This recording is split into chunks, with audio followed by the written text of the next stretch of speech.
B. Lo increatum. En calidad de radix ipsius, la prima materia es un auténtico principium. De aquí hay solo un paso a la opinión de Paracelso, según la cual la prima materia es un increado. En su filosofía y ateniense, dice Paracelso que esta materia única es un gran secreto sin naturaleza elemental alguna. Continúa diciendo que llena toda la regio aetérea. Es la madre de los elementos y de todas las criaturas. Este misterio no se puede expresar mediante nada y tampoco ha sido creado. Este misterio increado ha sido creado por Dios, de manera que en el futuro nada sea semejante a él, al misterio, y que tampoco jamás volverá al futuro.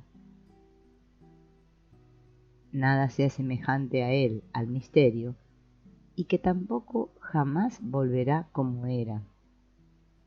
Concretamente sigue opinando y se ha echado a perder, por lo que ya no puede ser rehecho, lo que posiblemente se refiere al pecado original. Don se ha ajustado el sentido en la traducción del texto original. La autonomía y eternidad de la prima materia apunta, según Paracelso, a un principio de la misma altura que la divinidad, el cual corresponde a una Dea Mater. ¿Cómo se puede compaginar este criterio con el cristianismo de Paracelso? Es asunto exclusivamente suyo y además no el único que tenga sobre su conciencia. Las interpretaciones del Aquarium Sapientum, interesantes por su monstruosidad y apenas superadas por el Aurora Consurgens, conducen la especulación de Paracelso, sin apoyarse en el autor. Así que Miqueas habla en la siguiente forma de la prima materia, cuyos orígenes serán de muy remota antigüedad. La Vulgata tiene egresus eis ab initio a diebus aeternitatis. También se diría, antes de que Abraham naciese, era yo. Se deduce de esto, dice el autor, que la piedra no tiene ningún comienzo, sino que tiene su primum ens desde el comienzo de los tiempos. Para comprender acertadamente esto, prosigue se han de tener muy bien abiertos los ojos del alma y del espíritu y observar y reconocer con la luz interior, luz que Dios ha encendido desde el principio de la naturaleza y en nuestros corazones.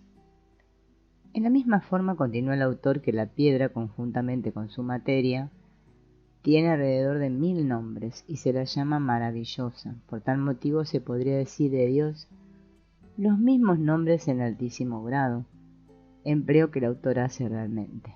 Pero con esta deducción inaudita para oídos cristianos, lo único que se hace es repetir lo ya expresado con claridad en el Liber Platonis Quartorum,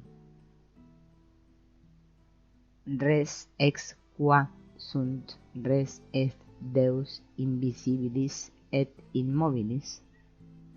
Res significa el objeto del arte divino. Cierto que son pocos los filósofos que han llegado expressis verbis a esta conclusión, pero tanto sus alusiones como sus disimulos ganan decididamente en transparencia desde este aspecto. Esta conclusión era también inevitable psicológicamente en cuanto que el inconsciente, debido al desconocimiento que existe de él por doquier, tiene que coincidir consigo mismo, pues a causa de la carencia de propiedades reconocibles, no se puede diferenciar entre un inconsciente y otro. No se trata aquí de una sutileza lógica, sino de un fenómeno muy real y de importancia práctica a saber, los fenómenos de identidad e identificación en la vida social, los cuales se basan en la comunidad, la no diferenciación de los contenidos inconscientes. Tales contenidos atraen de manera irresistible recíprocamente a los individuos poseídos por ellos y se unen para formar grupos pequeños o grandes que pueden aumentar de volumen como si fueran aludes. Los ejemplos mencionados señalan que los alquimistas han proyectado gradualmente en la materia hasta la idea del valor máximo, concretamente la divinidad. Así se unió el valor máximo con la materia y se creó un punto de partida para el desarrollo, por una parte de la química real y por otra para el materialismo filosófico de fecha reciente, con todas las consecuencias psicológicas que necesariamente llevan consigo un giro de 180 grados de la imagen del mundo. Aunque la alquimia está hoy ya lejos de nosotros, no debemos subestimar en modo alguno la importancia que tuvo para la Edad Media en el aspecto de la historia del espíritu, y la edad contemporánea es el hijo de la Edad Media que no oculta de qué padres desciende. C. Ubicuidad y perfección. La prima materia tiene el carácter de la ubicuidad. Se puede tener siempre y por doquier, es decir, la proyección puede realizarse siempre y en todo lugar. Sir George Ripley, alquimista inglés, escribe: los filósofos dicen: al que busca que las aves y los peces nos traen la lápiz, está en todas las personas, en ti, en mí, en cada cosa, en el tiempo y en el espacio. Se ofrece en figura barata, de ella surge nuestra agua eterna. Según Ripley, prima materia es concretamente el agua, ese principio material de todos los cuerpos, también el mercurio. Es la ile, surgida del caos en forma de esfera oscura, mediante el acto creador divino. El caos es una masa confusa de la que surge la piedra. El agua ílica contiene un fuego elemental oculto. En el tratado de Sulfure, el elemento tierra contiene como oponente interior ignis genalis, fuego del infierno. Según Hortulano, la piedra surge de una masa confusa que contiene en sí todos los elementos. Lo mismo que el mundo ha surgido de un chaos confusum, la piedra ha surgido también de la misma forma. Resuenan ideas neopitagóricas en la representación de la esfera de agua que gira. En las obras de Arquitas, el alma del mundo es un círculo o una esfera. Para Filolao, lleva al mundo consigo mediante su rotación. Posiblemente se encuentra en la obra de Anaxágoras la imagen primitiva, en la que el Bops origina un remolino en el caos. También es importante la cosmogonía de Empédocles, según el cual la esencia esférica surge mediante unificación de lo de especies diferentes. Esta denominación, como Dios bienaventuradísimo, proyecta una luz especial sobre la esencia perfecta, redonda, de la lápiz, que surge de la esfera inicial en cuanto que ésta ya lo es. Por ello la prima materia es denominada también lápiz con frecuencia. El único estado oculto es el primero, el cual se puede manifestar en el segundo, evidente por obra del arte y la gracia divina. Por este motivo la prima materia coincide en ocasiones con el concepto del estado inicial del proceso, concretamente el nigredo, el negro. Es entonces la tierra negra, en la que se puede sembrar el oro o la lápiz como el trigo. Es la tierra negra mágicamente fértil que Adán se llevó con él del paraíso, llamada también antimonio, y que se denomina negra, más negra que lo negro. Hay 4 elementos mezclados en forma desordenada, porque la tierra y el agua, que son más pesadas que los otros elementos, llegan hasta el círculo de la luna, y el fuego y el aire, que son más ligeros que los otros, descienden hasta el centro de la tierra, por lo que hay motivo sobrado para calificar de desordenada tal materia. Quedó en el mundo solo una parte de esta materia desordenada, y esta parte es conocida por todos y se vende públicamente. D. El rey y el hijo del rey. Lo mismo que el núcleo de fuego está escondido en la ile, también yace oculto el hijo del rey en los oscuros abismos del mar, en cierto modo como carente de alma. pero vive sin embargo. Llama desde las profundidades. Haré feliz con mis riquezas perpetuas al que me saque del agua y me lleve a un estado seco. Es evidente la relación del avicio Arisleo con el Rex Marinus. Arisleo relata su aventura en los dominios del Rex Marinus, en cuyo reino no florece nada ni se reproduce nada. O sea, que concretamente no hay allí filósofo alguno. Solo se mezcla lo de igual especie, razón por la cual no existe engendramiento ninguno. Entonces, por consejo filosófico, el rey tiene que aparear a Tabricio y Beia, sus dos hijos, que le han nacido de su cerebro. En cuanto que el rey está exanimis, es decir, carece de alma, por ser estéril su país, significa esto que el estado oculto es uno de latencia y potencialidad. La oscuridad y las profundidades marinas no pretenden significar otra cosa que el estado inconsciente de un contenido que es proyectado de forma invisible. Entre el consciente y el contenido que es proyectado, existe siempre una atracción en cuanto que tal contenido pertenece a la totalidad de la persona y mediante la proyección está separado de la relación solo en apariencia. Esta atracción se manifiesta por lo general de fascinación. La alegoría alquimista expresa este hecho mediante la llamada de auxilio del rey desde la profundidad del estado desdoblado e inconsciente. El consciente debiera obedecer a esta llamada. Se debería ser operari regi, prestar el servicio al rey, pues esto no sería solo un acto de sabiduría, sino también de salvación. Pero esto significa la necesidad de descender al oscuro mundo del inconsciente, la acción ritual, la aventura de navegar de noche por el mar, cuya meta y fin es la reconstrucción de la vida, la resurrección y el vencimiento de la muerte. Arisleo y sus camaradas se atreven a la empresa, que termina al principio con una catástrofe, concretamente con la muerte de Tabricio, un castigo por la coniuntio oppositorum incestuosa. En definitiva, la pareja hermano-hermana es una alegoría de la idea de contraposiciones. Estas pueden variar de forma múltiple: seco-húmedo, caliente-frío, masculino-femenino, sol-luna, oro-plata, mercurio-azufre, redondo-cuadrangular, agua-fuego, volátil, sólido, corporal, espiritual, etc. El Regius Filius es una forma rejuvenecida del Rey Padre. Se acostumbra a representar al joven con una espada, significando el espíritu, mientras que el Padre es representación del cuerpo. En una variante del avicio, la muerte del hijo se produce por desesperación de éste en el cuerpo de Beia durante el ayuntamiento carnal. En otra representación, el padre le devora, o el sol se ahoga en el mercurio, o es tragado por el león.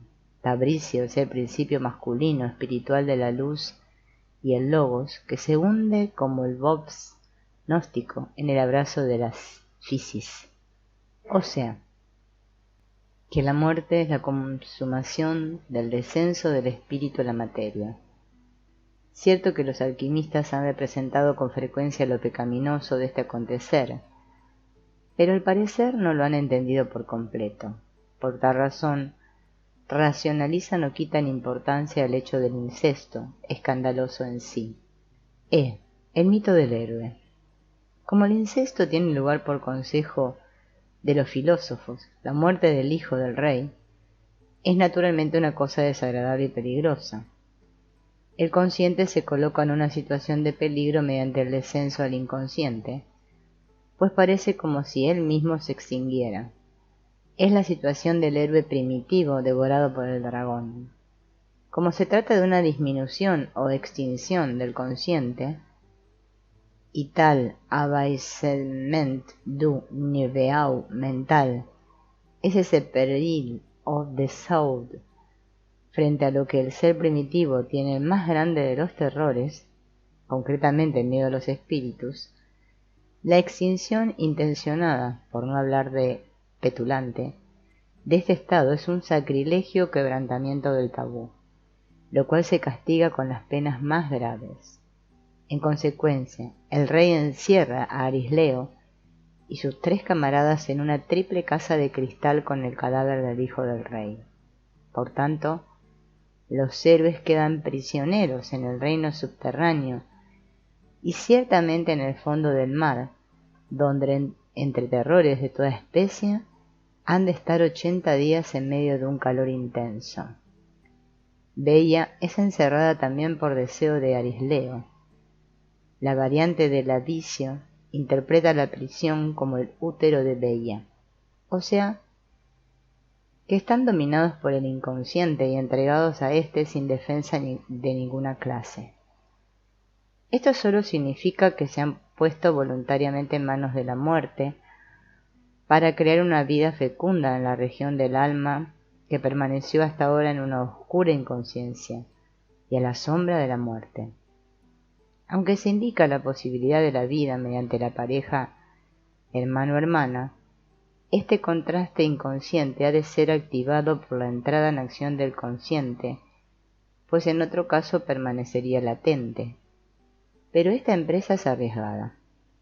Se comprende que el angustiado ruego de la aurora consurgens horridas nostrae mentis purga tenebras, ascende lumen sensibus. Se comprende también a Michael Mayer, que encontró pocos que quisieran sumergirse en el mar. Arisleo está en peligro de sufrir el destino de un Teseo o un Peirito, que se quedaron sólidamente fijados junto a sus nequias en las rocas del reino subterráneo. Es decir, que el consciente que se adentra en el espacio anímico desconocido es dominado por las potencias arcaicas del inconsciente. Una repetición de ese acontecer cósmico, del abrazo de Nous y Physis. En el mito del héroe, el objeto del descenso está caracterizado en general por el hecho de la preciosidad difícilmente alcanzable. Tesoro, virgen, bebida de la vida, vencimiento de la muerte, etc. Se halla en esa región de peligro, aguas profundas, caverna, bosque, isla, castillo, etc. El miedo y la resistencia que todo ser humano natural siente frente a un adentrarse demasiado profundamente en sí mismo son considerados en el fondo el miedo frente al viaje al Hades. La cosa no sería tan mala si se sintiera resistencia tan solo, pero en realidad, del segundo plano anímico, precisamente de esa región oscura, desconocida, parte una atracción fascinante que amenaza con ser más fuerte a medida que uno se adentra más. El peligro psicológico que surge en este sentido es la desintegración de la personalidad en sus componentes funcionales como funciones conscientes individuales, complejos, unidades hereditarias, etc. La descomposición, una esquizofrenia funcional también real en ocasiones, es precisamente lo que sufre Gabrico. Es desintegrado en átomos en el cuerpo de Bella, lo que corresponde a una de las formas de la mortificatio. Este suceso es una repetición de la conjunctio de Nous y Physis, pero lo último es un acontecer cosmogónico, mientras que lo primero es una catástrofe ocasionada por la intervención de los filósofos. Los contrastes del inconsciente permanecen latentes mientras el consciente y el regius filius, el espíritu logos o nous, es devorado por la physis, es decir, el cuerpo y sus representantes orgánicos alcanzan el dominio sobre el consciente. El mito del héroe conoce este estado de estar dentro del vientre de la ballena, dragón. Por lo común, existe en tal sitio un calor tan fuerte que el héroe pierde el cabello, o sea, que renace calvo como un recién nacido. Este calor es el ignis genalis, el infierno, al que también ha descendido Cristo para vencer a la muerte como parte de su ópera. El filósofo hace el viaje al infierno como liberador. El fuego oculto es la contraposición interior a la humedad fría del mar. Hay en la vicio un evidente calor de incubación que corresponde precisamente al estado de autoincubación en la meditatio. En el yoga indio tropezamos con una idea similar del tapas, de la autoincubación. El objeto de la práctica del tapas es el mismo que el de la vicio, a saber, transformación y resurrección. F. El tesoro oculto. Los alquimistas han simbolizado de diversos modos la preciosidad difícilmente alcanzable, que se presume en la oscura materia prima. Así, Cristóforo de París dice que el caos, como materia prima, es la obra de la sapientísima naturaleza. Nuestro entendimiento, intellectus, prosigue este autor, tendría que llevar esta obra de arte natural, precisamente el caos, a la naturaleza celestial de la quinta esencia y de la esencia vivificadora vegetabilis del cielo, por mediación del espíritu celestial y ardiente. En este caos, continúa, existe en potencia la sustancia llamada preciosa, en forma de una masa confusa de los elementos reunidos, y por tal razón humana tendría que ocuparse diligentemente en ello, con objeto de llevar nuestro cielo a la realidad. Johannes Graceo menciona una opinión según la cual la materia prima es el plomo filosofal, que se llama también plomo del aire, con lo cual se alude precisamente al contraste interior. Dice que dentro de este plomo está la resplandeciente paloma blanca que se conoce con el nombre de sal de los metales. Es la casta, sabia y rica reina de Saba, cubierta con un velo blanco, la cual se quiso rendir al rey Salomón.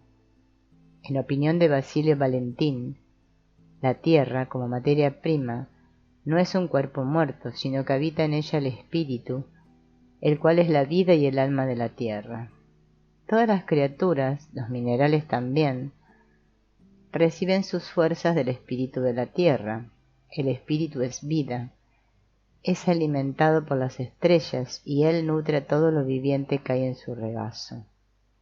Lo mismo que la madre alimenta al hijo todavía en su seno, también la tierra, mediante el espíritu recibido de arriba, incuba a los minerales que hay en el suyo.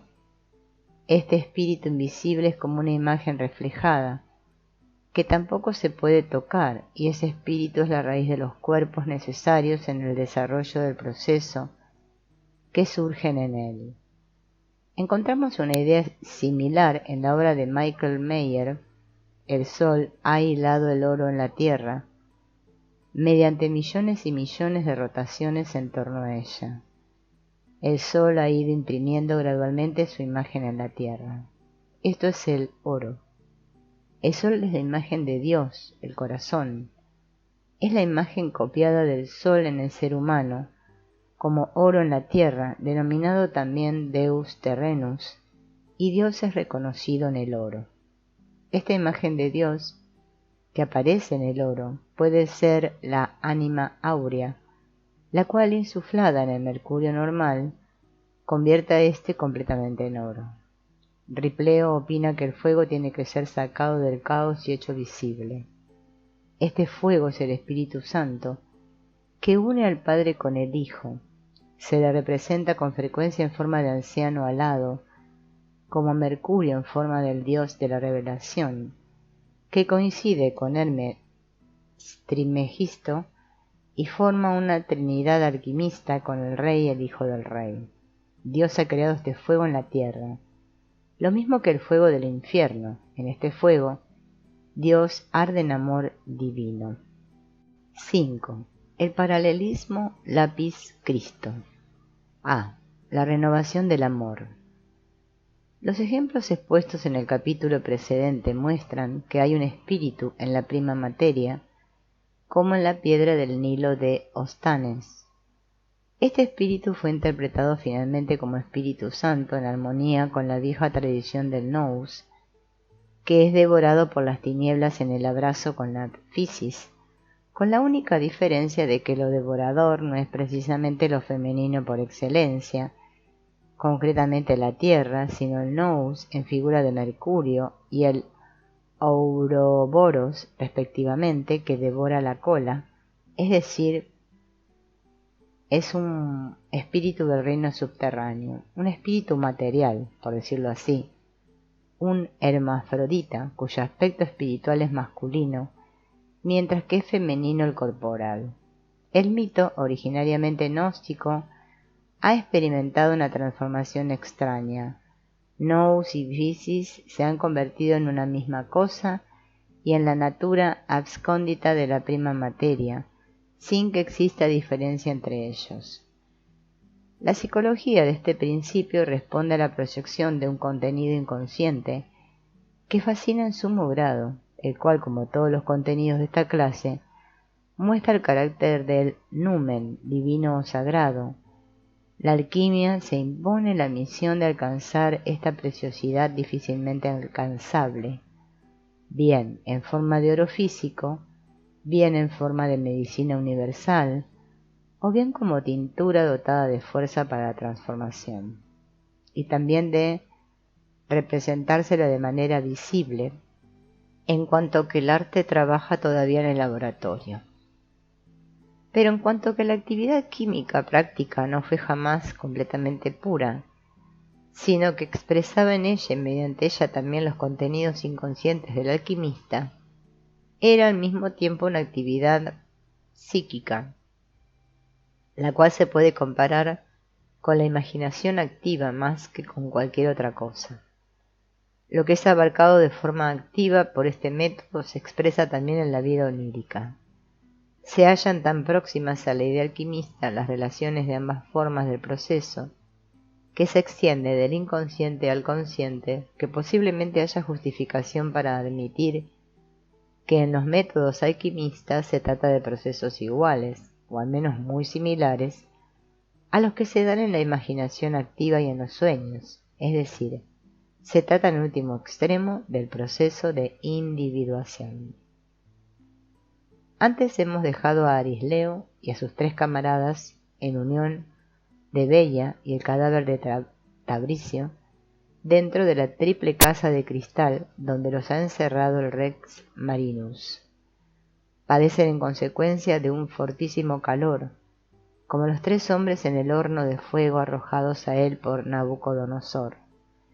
El rey tiene la visión de un cuarto, que es igual a un hijo de los dioses, como se dice en Daniel 3:25.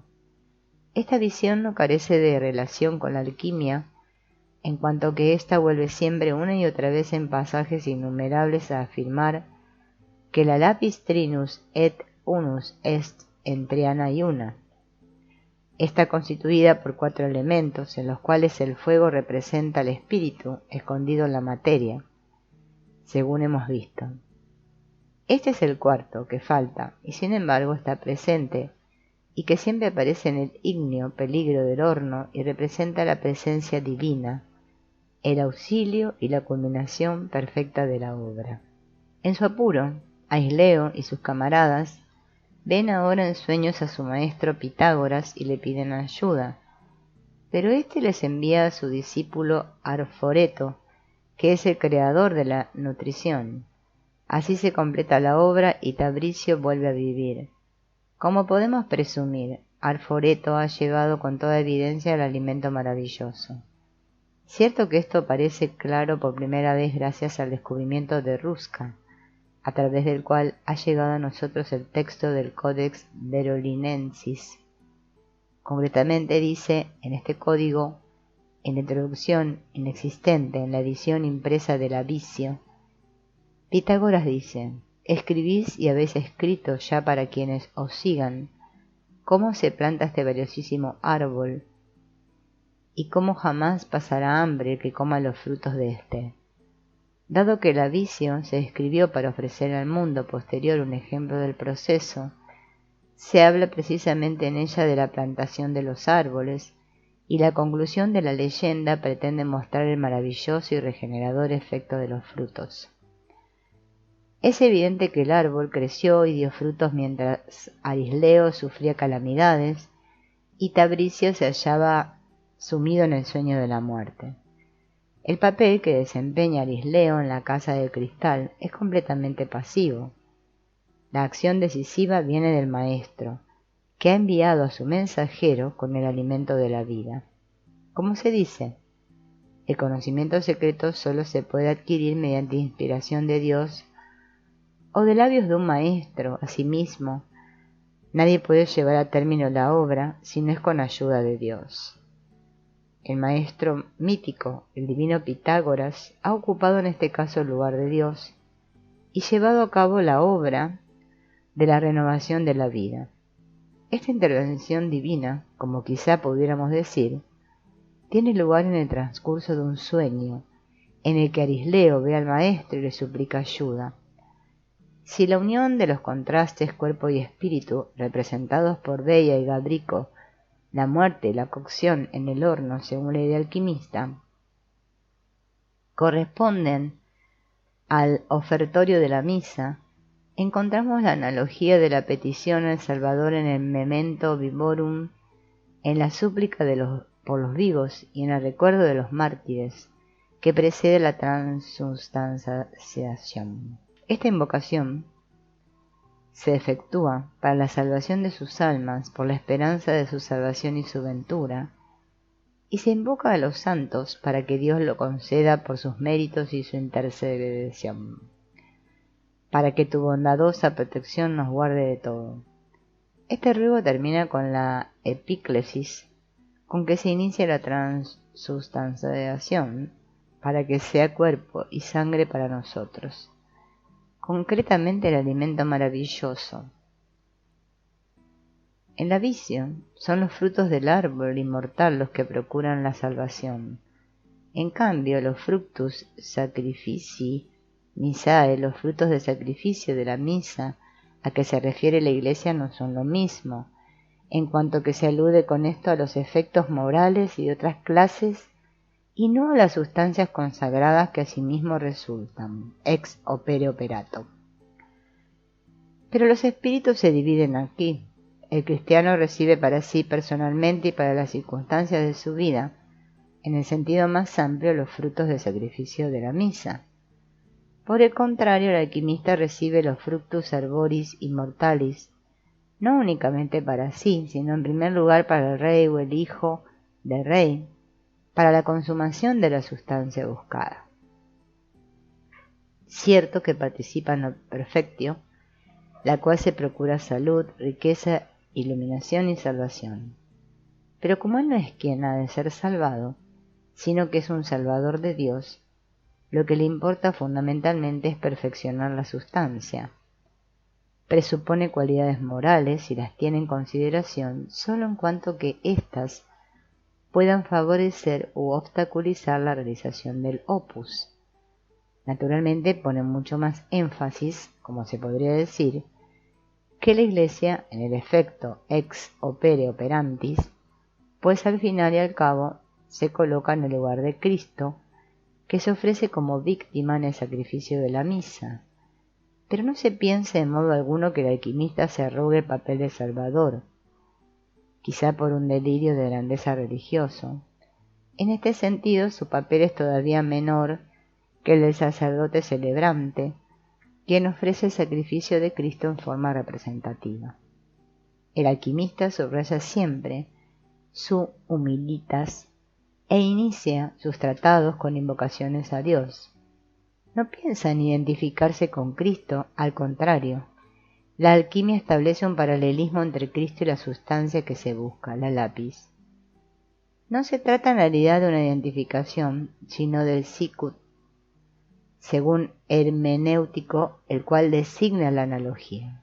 Ahora bien, la analogía es para el hombre medieval menos una figura lógica que una identidad secreta, lo cual representa un residuo todavía muy vivo del pensamiento primitivo.